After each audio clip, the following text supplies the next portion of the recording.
And we're back with chapter 4. Now in chapter 4, it is a long one, and it's another one that helps to put together another piece to the puzzle of understanding what is happening in the brain.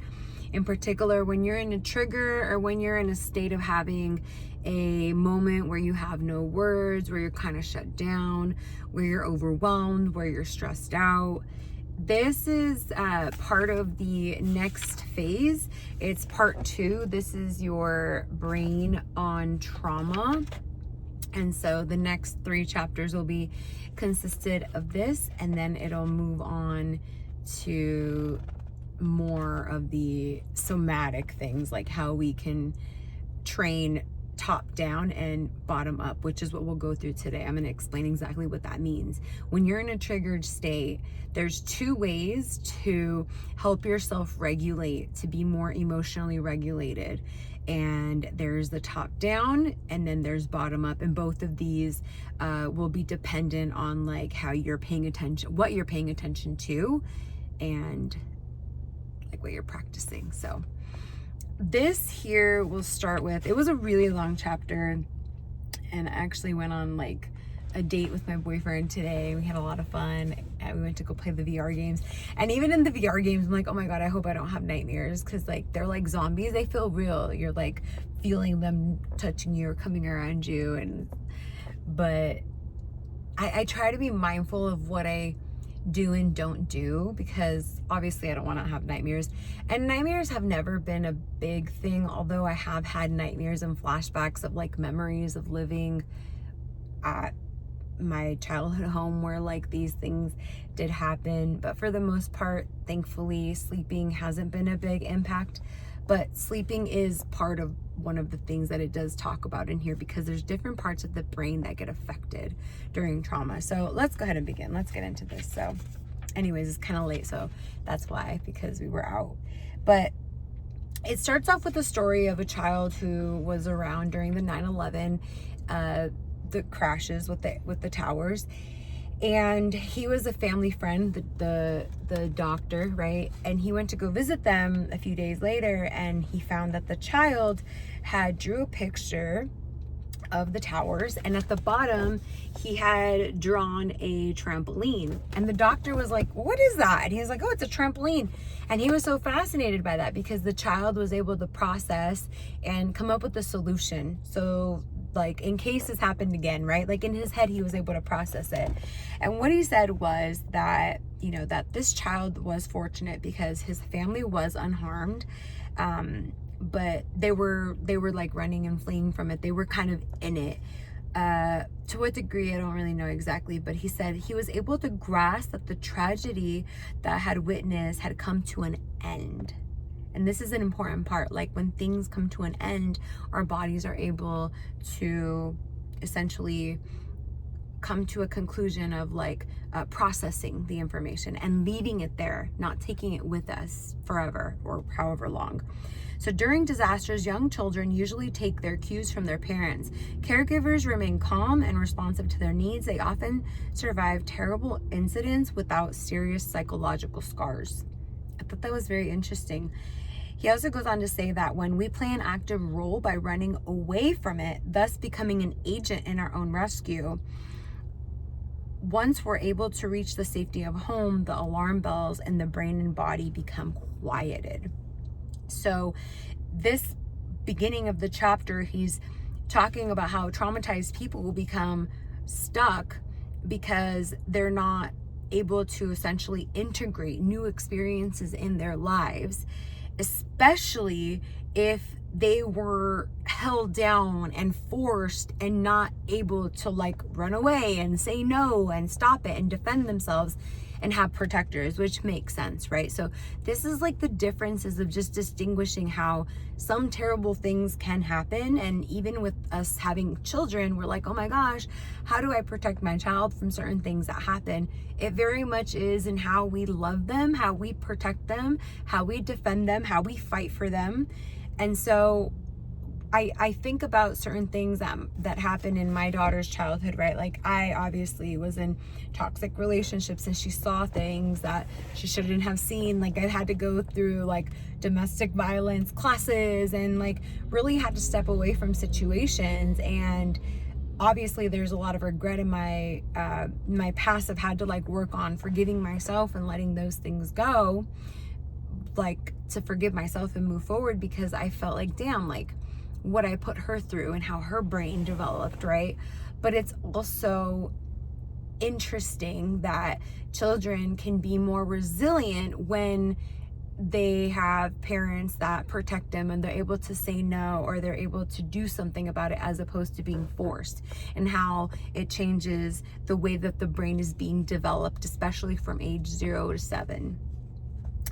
So he says that being traumatized means continuing to organize your life as if the trauma were still going. After trauma, the world is experienced with different nervous system. And that's the whole point. Your nervous system is wired in a different way. The survivor's energy now becomes focused on suppressing inner chaos at the expense of spontaneous involvement of their life.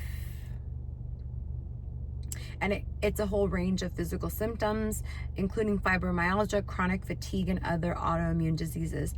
This explains why it is critical for trauma treatment to engage the entire organism, body, mind, and brain. So one big emphasis he talks about throughout every single chapter, it seems like now, is that it's not just about talk therapy. It's not just about, like, yeah, even people will shut down and maybe not even talk about it. That's even worse. But even if you do start to talk about it, it doesn't stop there. It's not just mental, it's very physiological how these things are happening. And so to heal, we want to engage the body as well as the mind. He says that brain's alarm system is turned on. It automatically triggers the pre-programmed physical escape plans in the oldest part of our brains. So he talks about the reptilian brain, which I think I might have mentioned briefly in the last chapter. And essentially, it's the part that is in charge of our, no, this is not it. Nerves and chemicals that make up our basic brain structures have direct connection with our body. When the old brain takes over, it partially shuts down the higher brain, our conscious mind, and propels the body to run, hide, fight, or occasionally freeze. So when there's a reason to run, when there's a reason to escape, when there's a real danger, the part of the brain that's called the amygdala, which is the reptilian brain, it's faster than the way that it connects to the limbic, or not the limbic. It's faster than the way that it connects to your neocortex, your prefrontal cortex, the part of your brain that consciously thinks about, like, oh, if I do this, then this is going to happen. Or if I do that, then that's going to happen. Like logic, rational brain. And so the amygdala is like very fast. It's faster. The other one takes more microseconds to like think and process. And so you will already be moving. If the fight or flight freeze response is successful and we escape the danger, we recover our internal equilibrium and gradually regain our senses. So if it's all like, once we escape a car, right, we run out of the way, or we get our child out of danger or whatever, like from a car, or like, I'm just thinking car because the car is driving by right now, or like your dog is jetting out and you want to make sure. So once that's done, it's like, okay, we're good. So that's when it's like a good thing, right? Our part of our brain is helping us to survive, point blank. It's the problem is when these things don't shut off. So he's talking about it's really important in dangerous situations, because life, there's danger, of course, things are going to happen. We can't protect ourselves all the time and stay home, or our kids, and there's going to be life. But the big thing is being able to move and do something to protect oneself is a critical factor in determining whether or not a horrible experience will leave long-lasting scars. And so now he goes to talk about from bottom to top, and he says these are the 3 things, or the 5 things, that is the most important things that the brain needs to do. Number one, generate internal signals that register what our bodies need, such as food, rest, protection, sex, and shelter. 2, create a map of the world to point us where to go to satisfy those needs. 3, generate the necessary energy and actions to get us there. 4, warn us of any dangers and opportunities along the way. And 5, adjust our actions based on the requirements of the movement. And so he says that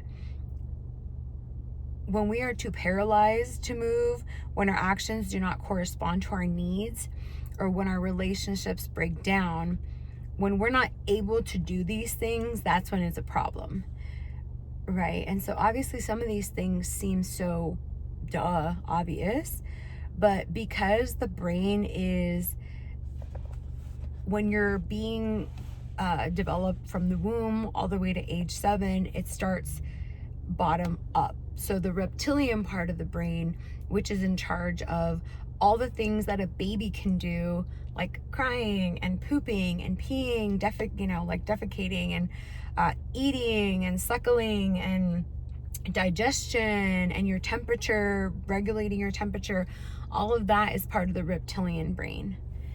And so from there it starts to build. And if these things are being affected as they're building, or later on in life being affected, it will affect the whole top part.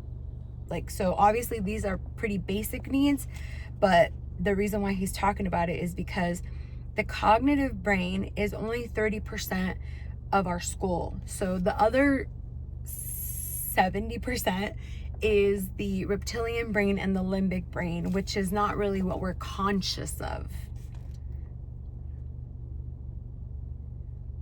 The cognitive brain understands how things and people work and figuring out how to accomplish our goals, manage our time, and sequence our actions. Beneath the rational brain lie 2 evolutionary older and to some degree separate brains, which are in charge of everything else: the moment-to-moment registration, management of your body's physiology, and identification of comfort, safety, threat, hunger, fatigue, desire, longing, excitement, pleasure, and pain.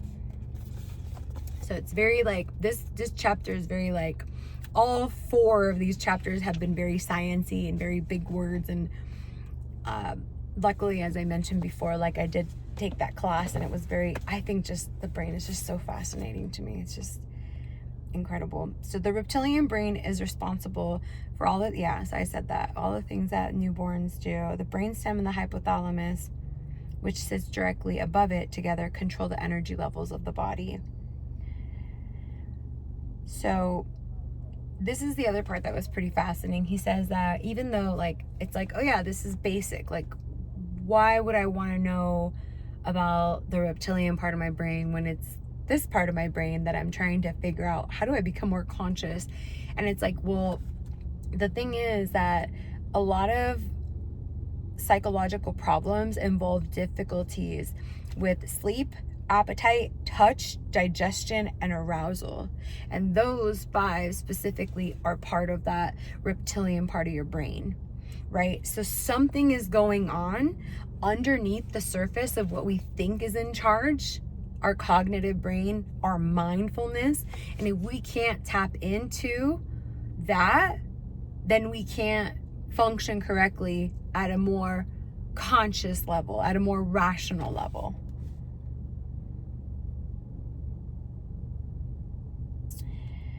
So he talks about neuroplasticity, fired together, wired together. It becomes your default setting. So if you feel safe and loved, your brain becomes specialized in exploration, play, and cooperation. If you feel frightened and unwanted often, it specializes in managing feelings of fear and abandonment. And like for myself, I feel like I've had both and. Like, I'm not always in a triggered state, right? I'm not always like feeling fearful or like worrying about abandonment or love or being good enough or unwanted or unworthy. But there's moments where I see it come up, or there's what I call a pattern of like, this comes up a lot in this area of my life, in particular, like relationships, especially in the past. Been working on it, and I'm so proud of my progress to be able to say I have a healthy relationship. I don't think I ever I never was able to say that before, and I felt like I would always be alone. And it's been a lot of internal work, like, bottom line, it really has, and a lot of mistakes, and a lot of like, damn, we're doing this shit again. And so I think that's what really brings that curiosity of understanding how things are working, because I'm like, wow, like last year I definitely didn't have the feelings of success that I have now. Although it's still not perfect, there's still definitely things that come up, but I am able to recognize them. And that's that like whole thing that he's talking about here in this chapter of how to pay attention to what is happening in your body, and then rather quickly, because if not, you lose it and you kind of spin out. But it's just so interesting. Okay, so taken together, so the reptilian brain and limbic brain make up what he will call the emotional brain throughout this book. And then the limbic part of the brain is essentially what is this? So there's the reptilian part of the brain, which is all the things that a babe can do, right? Then the limbic system is shaped in response to experience in partnership with the infant's own genetic makeup and inborn temperament. As all parents of more than one child quickly notice, babies differ from birth in the intensity and nature of their reactions to similar events. Whatever happens to a baby contributes to the emotional and perceptual map of the world that it is developing. And that's part of the limbic system. So the limbic system, okay? Then on top of all those two, so the reptilian brain and the limbic system, is the neocortex. So that's the part that we share with other mammals, but it's much thicker in humans. And this is what the ancient philosophers called, at age 7, the age of reason.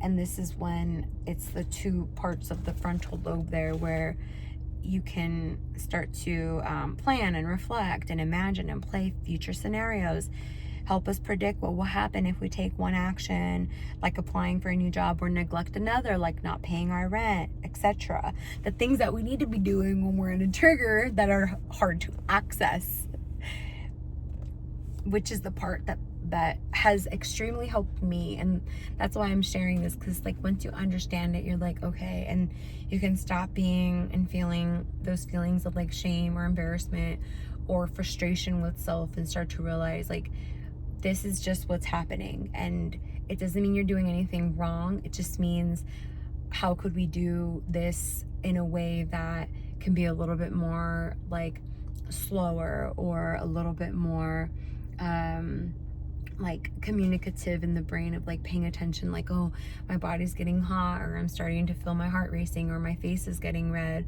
or I'm starting to feel like I would do this thing where I'm like I just shut down, right? So I have this like extreme of getting anger, but I also have this extreme of just blank, right? So let's see, trauma almost invariably involves not being seen.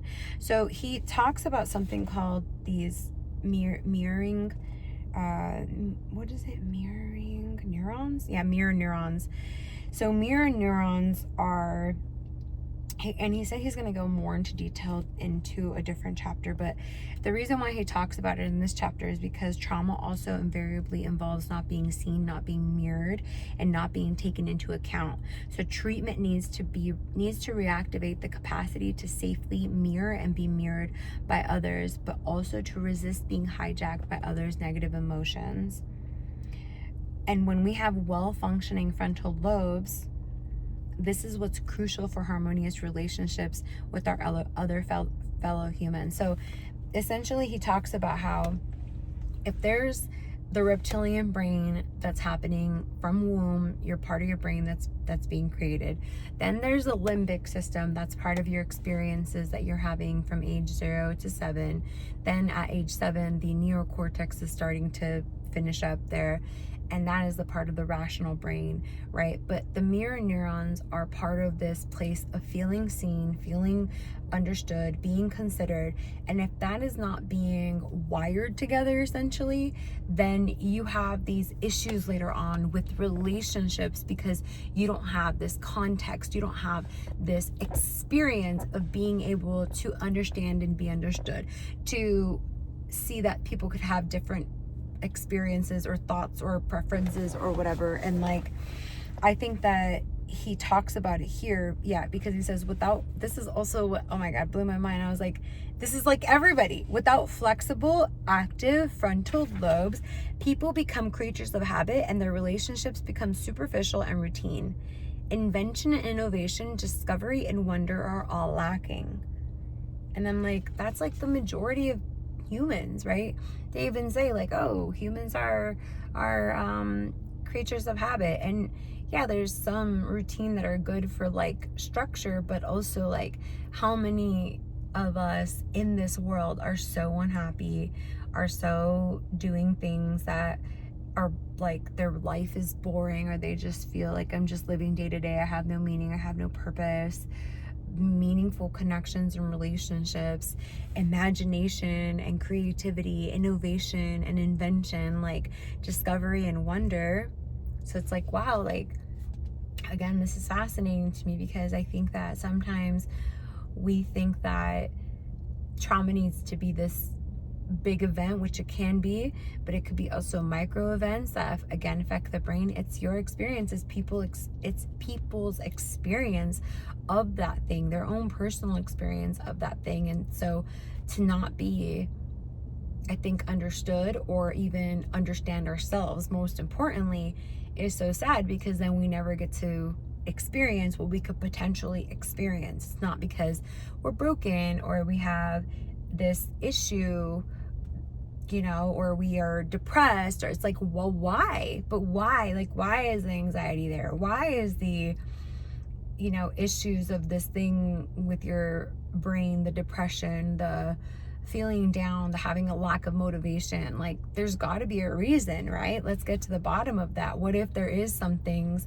that have affected us at a younger age, whether we're aware of or we're not aware of, but how could we just, even if we don't need to know all those things, it's just understanding, maybe these processes of helping my brain in the moment when I'm feeling this by practicing these things, which we'll go into, right? The top down, bottom up thing that I talked about at the beginning of the chapter. So he also talks about how the frontal lobes will do things, like it will help us to not do things that will embarrass and harm us or hurt others. But it's an edge between impulse and acceptable behavior. And so the more intense the visceral sensory input from the emotional brain, from the reptilian brain, from the limbic system, the less capacity the rational brain has to shut it down. And so he calls the limbic system the cook. And it's able to give us that 50-foot, that's the cook is, okay, so the alarm system is the amygdala. And then he calls the limbic system the cook. And it's able to say like, hey, this is what's happening to me. The sensations that are passed in two directions. So when something happens, something's happening, whether it's a car is cutting you off, or you're having an argument with someone, or you're getting burned by the stove, right? This is what's happening to me, and it passes in two directions. So it goes down into the amygdala that lies deeper into the limbic unconscious brain, and then it goes up into the frontal lobes, which is our conscious awareness. The thing is, it takes several milliseconds longer in the midst of an overwhelmingly threatening experience to get to the limbic system. So the amygdala has already reacted. We're already starting to either hyperventilate, sweat, move, run, slap a hoe, fight, whatever, right? It goes into that fight or flight or freeze. What we might have heard, right? That whole response system of our bodies. The thing is, if something's not really threatening us, there's no need. There's no need, right? We can actually rationally think about these things, and that's what we want to practice more.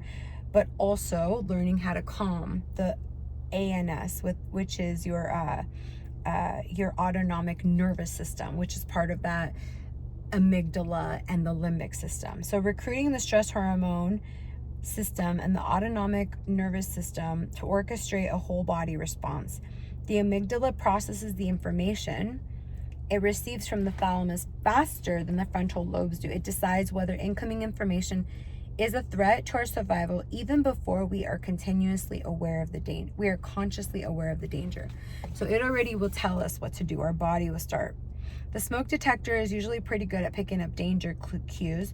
Trauma increases the risk of misinterpreting whether a particular situation is dangerous or safe. And that's the whole thing, is like understanding that these blowups and shutdowns are in response. So he says faulty alarm systems lead to blowups or shutdowns in response to innocuous comments or facial expressions.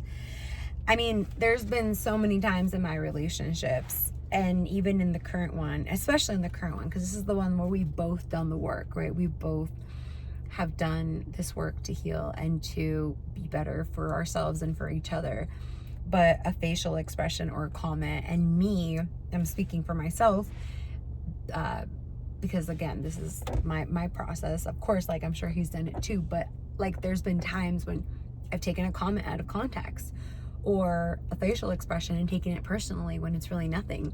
Or I'm like, why is he doing that right now? Is he doing that because he's trying to hide this other thing, or like everything's a threat type of thing, right? And it's just so interesting because I'm like, like just hyper aware of everything that's happening, from every movement, every way he's looking. And I'm like, wow, and that's exactly what is happening, right? Like, it doesn't need to be this big thing. It happens in these very insidious small ways in our day-to-day, or week to week, or year to year, depending on how often these things are coming. And for myself, I would just stay away and be single and not be with anybody because that was easier, because I didn't have to deal with it. But I knew deep down that that's not really what I wanted. And I think that that's the whole point of learning and understanding how these things are affecting our lives in day to day. It's not this, it could be big, it could be explosive, it could be big fights and highs and lows and push and pull, which I've experienced too. But it could also be in subtle ways of you overthinking this little thing and making this whole 30-minute drive or an hour drive or experience of a date or even a moment with family or whatever unenjoyable, not present, not living in the moment, not laughing, not playing, not cracking a joke because you're being yourself. And it's in these little ways that it just steals your joy. And so it seems like, oh, like that can't be a trigger. That's not something that is from my past, but it's something that's happening in the body as a response to protect you, to survive. But it's something that's, again, what he talks about, wired together. They fire, whatever's fired together wires together. So it's just this autonomic fast thing that you're not even conscientious of until maybe after, if you do reflect, but then maybe not, because you're feeling feelings of shame or guilt or bad or whatever. So you just try to like whatever, move on, and then it happens again. So it's just important to notice these things. And that's why I even started doing this work. So I'm like, well, I just don't want to be that person anymore. I don't want to have unhealthy, toxic relationships anymore. I want to be able to be better and to have healthy conflict and be able to know how to walk away and process things and not be reactive. So he says, as long as our frontal lobes are working properly, we're unlikely to lose our temper every time a waiter is late with our order or an insurance company agent puts us on hold. So he talks about the frontal lobe being your watchtower. So that's the one that gives you that like scene from the high view, right? That's the one that gives you perspective. That's the one that gives you that rationale, and how the amygdala doesn't make such judgments. It just gets you ready to fight back or escape, even before the frontal lobes gets a chance to weigh in with its assessment. As long as you're not too upset, your frontal lobes can restore your balance by helping you realize that you are responding to a false alarm and abort the stress response. It helps you to make a conscious choice. Mindfulness. Effectively dealing with stress depends upon achieving a balance. Oh, I thought this is a pretty good visual too. So this is the reptilian part of your brain. This is the limbic part where the thalamus lies, where it goes either here. Well, it goes in two directions. It goes up towards the prefrontal cortex there, which is your conscious brain. Remember, this is a newer part of the brain that we as humans have and some mammals, but ours is a lot thicker. This is more like the old brain, the reptilian brain, what all animals have. And so it goes in two directions when an experience happens, here and here, but a lot faster to here. And so effectively dealing with stress depends upon achieving a balance between the smoke detector and the watchtower. So how do you tell the difference between what's happening here and then also being able to pay attention to what this conscious, rational part of your brain is saying? So effectively dealing with stress depends upon achieving a balance between the two. If you want to manage your emotions better, your brain gives you two options. You can learn to regulate them from top down or from bottom up. Damn, I'm getting hot now here. So knowing the difference between top down and bottom up regulation is central for understanding and treating traumatic stress. Top down regulation involves strengthening the capacity of the watchtower to monitor your body's sensations. So watchtower, thinking brain, this is something I'm currently working on with my therapist. It's like, okay, when you are in that triggered state and what are you feeling? What's coming up for you, right? What's happening in your body at the same time? And practicing feeling my feet on the floor, practicing feeling my chair on the floor, my butt on the chair, practicing breathing deeper, practicing feeling like the weight of my hands on my clothes or the warmth of my hands or what I'm seeing or what I'm hearing, so that I don't lose, don't go over, right? Because again, what does he say here? If you're not too upset, and he actually, in this book, somewhere in this chapter, it was like a joke of this, it was like a comedic sketch or something about this guy going to, what is it called? Anger management. And then he says something like, yeah, it works all about the techniques and stuff. It works as long as you're not too upset. Because once you're over that top, there is this and this is why we do things that we regret later. We say something that we want to take back later. And we're like, damn, I shouldn't have said that, or I shouldn't have did that. I should have did because we were able to now consciously think and process it. I don't know about you, but I've definitely wanted for the longest time to be more regulated and to handle my emotions better. So it's in these little subtle ways and not so subtle ways. Mindfulness, meditation, and yoga can help with this. So that's from the top down. So being able to consciously think, oh, I'm starting to get hot right now. Oh, I'm starting to feel my heartbeat right now fast. Oh, I'm starting to feel this rush of energy. Oh, I'm starting to feel locked up in my throat, this feeling of heaviness. Oh, I'm starting to feel this in my gut, right? Being mindful of that can help. That's the top down approach. And then bottom up regulation involves recalibrating the nervous system. That for me is seemingly a little bit better than I've had moments where I'm like, I have two choices right now. I could totally slam this door, or I could just walk away and go eat. It's like that. So that's been getting better. I've seen it, because before I didn't even have that. Before it was just I'm fucking mad. And then the top down, the top down for me has been a little bit, I guess, easier, or yeah, I would say easier to access. And maybe it's because it's faster, I don't know. But we can access the ANS through breath, movement, or touch. Breathing is one of the few body functions under both conscious and automatic control. Either way, you still gotta think okay, I need to breathe deeply right now, right?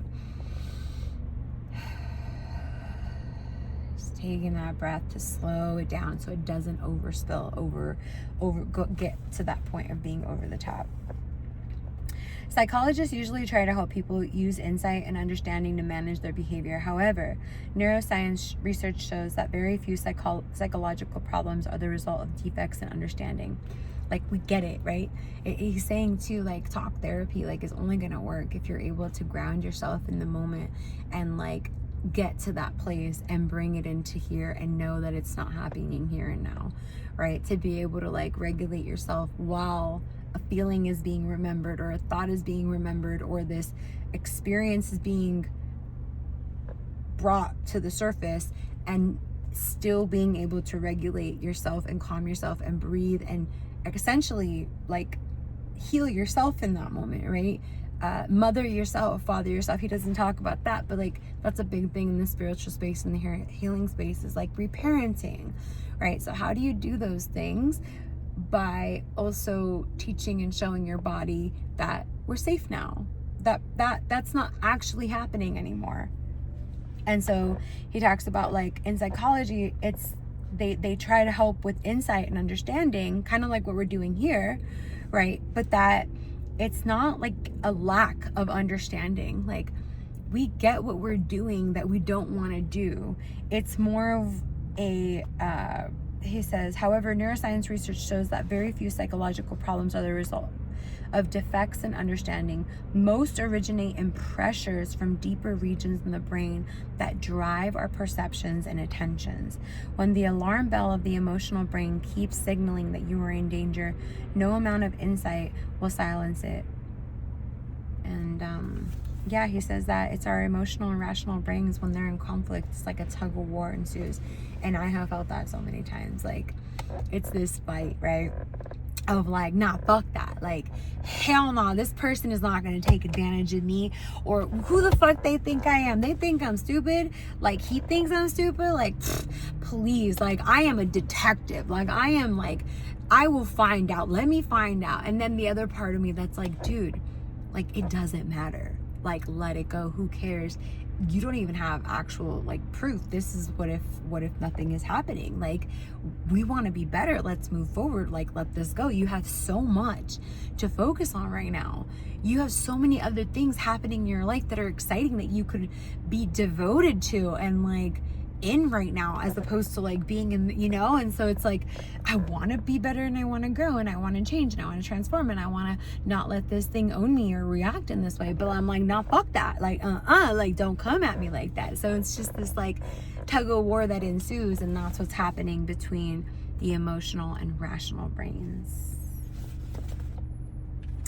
He goes on to talk about a couple that got into a very bad accident. It was one of the biggest in Canada. It was like it was the worst road disaster in Canada history. It was an 87 car pileup because there was this, like, crazy fog in 1999, and they were both, like, going through it afterwards. They survived, thankfully, but the husband had his brain, both of them had the fMRI scans, which I had shared in the previous chapter, that and the PET scan. Both of these were new things that they could see that brain, the scans of what was happening in the brain while they would talk to you about the trauma or, like, bring it up. And essentially the husband had all these parts in the brain that were, like, turning, like, crazily on, like this, right, being extra highlighted,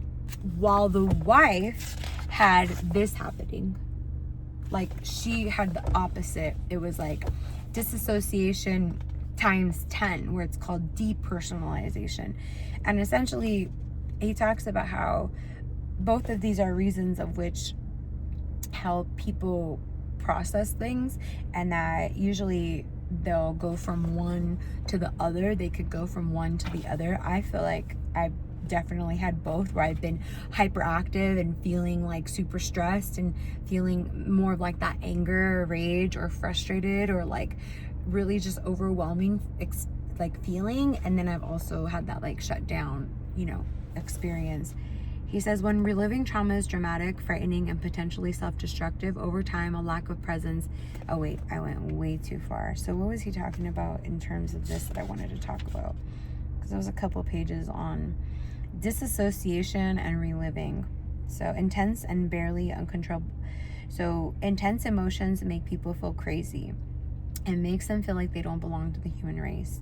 Feeling numb during your kids' birthday parties or in response to a death or loved one often makes people feel like monsters. As a result, shame becomes a dominant emotion, and hiding the truth, the central preoccupation. So he's talking about how in all of this, reliving these things after they have already passed because of the way that our nervous system is overwhelmed by a flashback or something happening in the moment, that it can make us feel, these emotions are so intense sometimes that they can make you feel crazy or like you don't belong. I have relatable. Like, I just want to be normal. And then I'm like, oh yeah, what is normal? And then I'm like, oh wait, this is actually normal. A lot of people are experiencing this. Like, okay, let's talk about it. And it's uncomfortable to talk about it, right? And again, talking is not enough. We have to do more by experiencing and giving the brain these experiences so that I could travel upward. That's the good thing. The good news about all this is that there's neuroplasticity, like your brain can change. And back to that, neurons that wire together, that once we start experiencing these things, then we get to retrain the way that we think and the way that we be and the way that we live. It's just incredible. People's physical reactions are dictated by the imprints of the past. The challenge is not so much to learning to accept the terrible thing that happened, but learning how to gain mastery over one's internal sensations and emotions. Sensing, naming, and identifying what is going on inside is the first step to recovery. And that would be the top down, right? Sensing, naming, and identifying what is going on inside is the first step. The challenge is not so much learning to accept the terrible thing that have happened, but learning how to gain mastery over one's internal sensations and emotions. Not thoughts. Your own internal sensations and emotions. Being able to sense, name, and identify what is going on. It's important to have an efficient smoke detector, right? It's important for that amygdala to say, danger, danger. But if your amygdala goes into overdrive, you may be chronically scared that people hate you, or you may feel like they are out to get you. And that's, I don't know if I felt like I was hated. I definitely didn't feel loved, right? But I don't necessarily know if I felt that I was hated. I just felt like I wasn't good enough to be loved, or good enough to be committed to, good enough to have good people around me. And looking back, that was definitely a narrative, because there was so many people, men included, that were good that I just ignored, because I was, again, going back to, I believe, chapter 2 in this book, that addiction to chaos, right? This wasn't familiar. That wasn't what I knew. So it's been quite the journey to be able to recognize all these things. But again, it's in recognizing these things that is the first step, right? Like, if I can sense, name, and identify what is going on inside of me, like, I knew when I was like 24, that was my it was a toxic relationship. The first one was a toxic relationship. Second one, third one, this is the fourth one. They were all toxic, but that one in particular, I was like, wow, I'm the problem. Like, and that's when I started working out. That's when I started working out consistently, and it helped me so much, because I recognized, like, this push-pull. It was a high, low, high, low, high, low, high, low. That was the whole experience of the relationship. I love you, I hate you. I just want to, like, ravish you, and then I just want to freaking kill you, right? Like, it was terrible. And, like, I realized that that was just not the way that I wanted to live. And it's important, to know how to, like, differentiate the different parts of the brain of, like, this part is taking over. This part is totally taking over. And being able to bring it back by practice. That's the key thing. It is a lot of practice. So the prefrontal cortex When those areas are deactivated, people lose their sense of time and become trapped in the moment. And this is why too, when like you're in a triggered state, you're just like, oh my God, this is ever going to change, or this is forever. And there's been like days where I just feel down. I felt down, and like does feel like forever, right? Because it feels good to feel good, obviously. But when you're in these moments of like, something happened, you're low, you're not feeling good, a loss, a breakup, a fight, a job thing, like whatever, right? Money thing, whatever it is that's coming up for you. Something didn't work out the way you wanted it to. Could that be a triggered state? I don't know. I think that I don't want to mask all of these things, because also it's just like human experience, but also it's how are we dealing with it internally, right? Like, is that part of our brain that saying, this is life, this is gonna last forever? It's saying that the prefrontal cortex, when that part is deactivated, it makes us lose that time, that sense of time, and we become trapped in the moment without a sense of the past, future, and present. Like, this is just a moment, right? It's just a moment. It's just a moment. This is not forever. This is just a moment. This too shall pass, type of thing. Knowing that whatever is happening is finite and will sooner or later come to an end makes most experiences tolerable.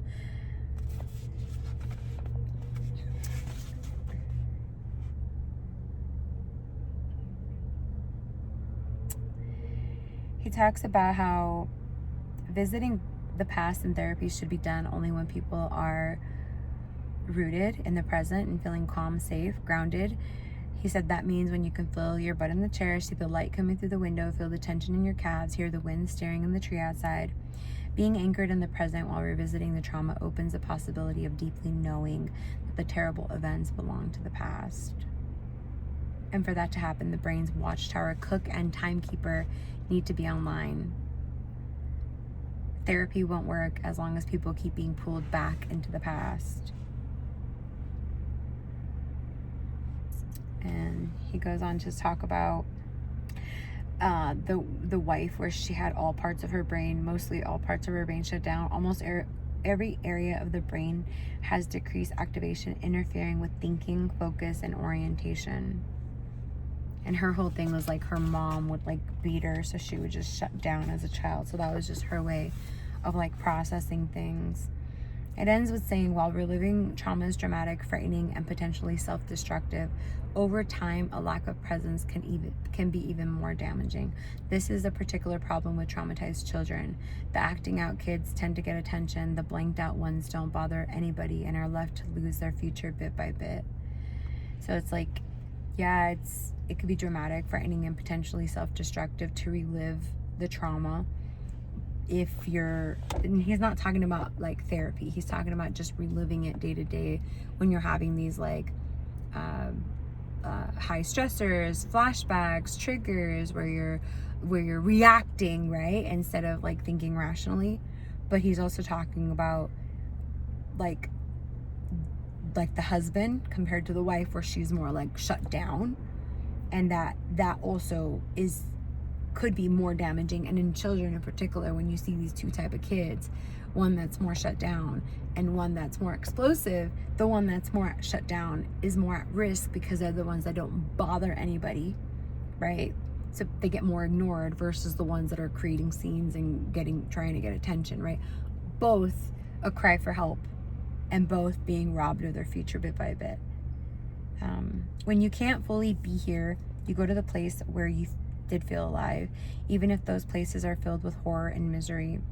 It's a common PTSD thing, even with the people that were in the army that he had mentioned in chapter 1 and chapter 2, was like people were so committed to they were so devoted or focused, loyal was the word, to their past, that's all they would talk about, and those are the things that would make them feel alive.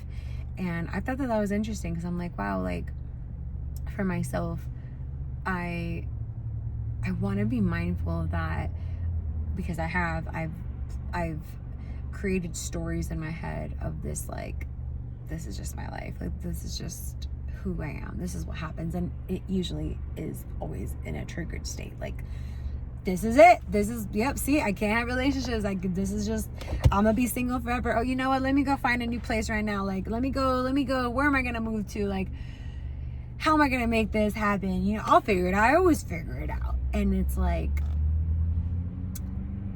it's just a very interesting thing to realize that when we don't know how to be present, we lose that ability to feel, right? Not only pleasure and pain, but like life itself. And so people sometimes, what he talks about in this book is that people that have PTSD will sometimes go back to those places in their head because that's when they feel alive, even if it's horror and misery. And he also had mentioned briefly in this book too, like, what was it? It was like something about there's no way of knowing when it's going to occur. Flashbacks, right? People who suffer from flashbacks often organize their life around trying to protect against them. They may compulsively go to the gym to pump iron, but finding that they are never strong enough, numb themselves with drugs, or try to cultivate an illusory sense of control in highly dangerous situations like motorcycle racing, bungee jumping, or working as an ambulance driver. Constantly fighting unseen dangers is exhausting and leaves them fatigued, depressed, and weary.